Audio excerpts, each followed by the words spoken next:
Hey there, we're doing something a little bit different on today's episode. I'm going to be taking this Concord character who looks like a fat blob of nothingness, and I'm going to take my 32 years of being a professional artist to redesign this into something that's a little more appealing to the eye, and therefore something you might actually be interested in playing as in a video game. We'll get to that in 30 seconds, but let me introduce myself.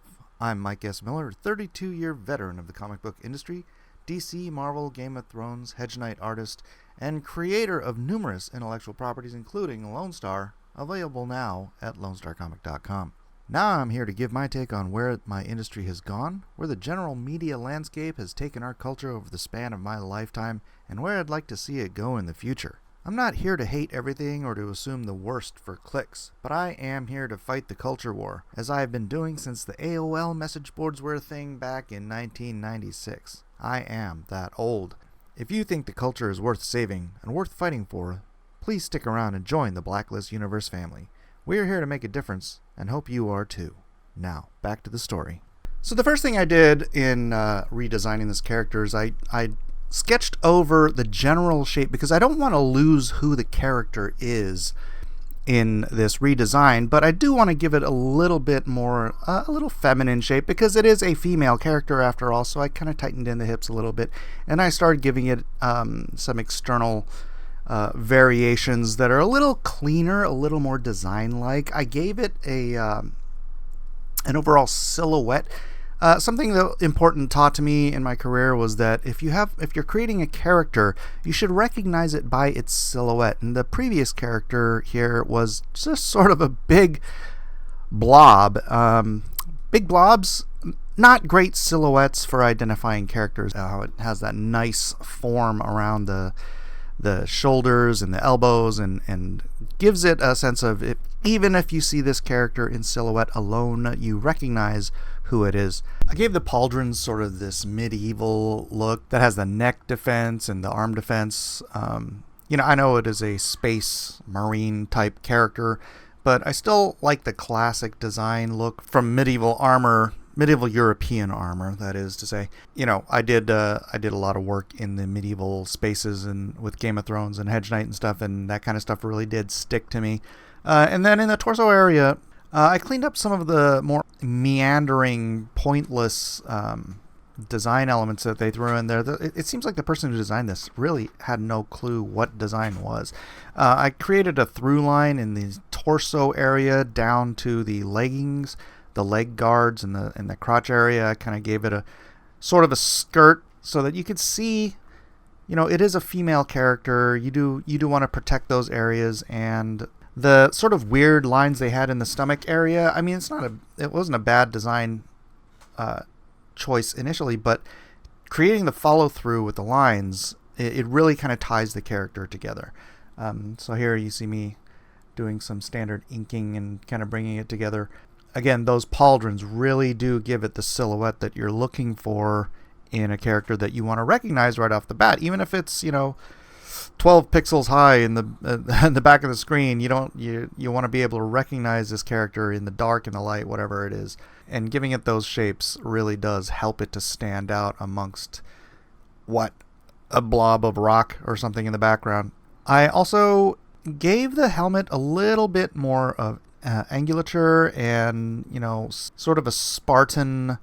I don't want to say a full-on Spartan design, but I brought the mouth guard down a little bit so it gives it more, kind of like in how Boba Fett and all those, it has that like nice sharp angle. I didn't want to go that far, but the shape they had before, it was basically just round. Her head looked like a softball, so it's uninteresting and it's no fun to draw. It's probably no fun to play, looking like that character, but here you have full defense, you have that added defense of the shoulder pauldrons protecting the neck. That's what those are designed for in the medieval times. And honestly, medieval armor, it wasn't just out of necessity. It was, but also these guys were artists, and they designed armor not just to be functional, but to look freaking cool. Cool looking armor, it's important. So I left the belt on there, but I had it as a breakup, because you don't want that whole let's just call it a skirt going from the chest all the way down to the thighs. So you have, I mean, even though it does functionally work that way, the belt is a nice breakup. So I left that there in the design. Like I said, the sort of skirting area does give it more of a feel of femininity because you have a female character. If this was a male Space Marine, I would have designed it slightly differently. But if you have a female character, you should accentuate the fact that it's a female character.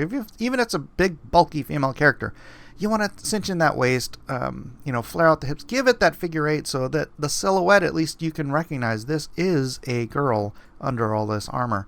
You don't have to give her big fake boob armor and all that stuff, even though that might be aesthetically pleasing. It's not necessary. And there's the silhouette that I was talking about. You really can recognize this character from a distance, from just the silhouette alone, and it does bring a uniqueness to the character that is completely missing when you're just a big ball of a round. I mean, here I'm simply knocking out the shading portion, making sure that the highlights are all coming in from one direction. This isn't really a design element, but I did want to have a completed sort of comic book illustration for you guys. Even if it's not me spending all day designing and drawing a character, I just wanted to give you guys an idea of how you could have taken this character, maintain that it's still the same character. It is recognizably the same character, but give it the extra design and effort it needs to stand out in a game and actually look good and look like a fun, playable character, rather than, I mean, the design they had, it should have been an NPC. Like, oh, you could play as this fun, cool character with the awesome pauldrons and the cool, and something that really looks like you want to play. And then you're marching down the road and you see the non-player characters in the big freaking the nothing suit that they created for this character. Hitting with the highlights here just to give it a three grade scale of lighting. You want your hue, which is the color, and then your tint and your tone, your light and your shade. Sorry, I keep getting Telegram messages from Team Squid Grow. And here's where I start bringing in a secondary color to give this two hues for the color design. It's a lot more fun than just one big blocky one big blob of color. So you have the here I'm using green and a mauve to sort of offset.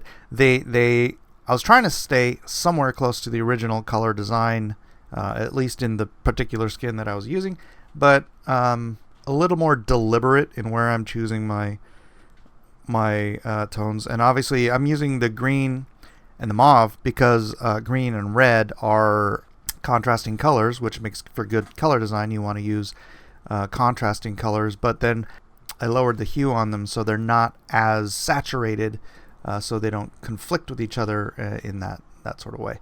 And after that, I had the two-tone. I wanted to go in and hit it with some just basic gray to sort of give not highlights, but set apart certain parts of this so you can tell this is a mechanical thing. Some parts are painted in that the color choices of whatever you want to use. It obviously I'm going to change this up so you can see different color variations with the green and the mauve. But you don't want to have like spots where it's just like the raw material, right? Sort of like a gray bumper on a painted car. So there you can see the original design versus the new design. It really does stand out, I think, and it makes it for a much more interesting, much funner playable character. Here I'm hitting it with some highlights, so you can tell that this is more of a harder material than just some big soft foam core armor that kind of how the original does look, because it doesn't look hard, right? If you've got armor should look hard, and when you're hitting it with highlights, it does do that. But that's just a coloring thing. Here I am deleting the previous character. And then I went in and I started messing with the hues of the different layers. So these could be different playable skins, different color selections, just like you going through the skin select in the game, and giving you different varieties if you like different color choices. If you want to go bubblegum, neon, anime, or just a sort of a standard white and gray, whatever you want. Now you have the options. Well, tell me what you think. What do you think of my redesign of this character in the comment section below? Do you want me to do this to the rest of the Concord characters? Because it really is kind of a fun thing to do, and kind of shows off that these characters didn't have to suck as much as they did, and it could have even given Concord a little bit more life than the dozens of people that are playing it now. Let me know your thoughts in the comments section below. Don't forget to like, subscribe, and share, and let me know if you do want more content like this. Thanks for being here. I'll see you in the next video.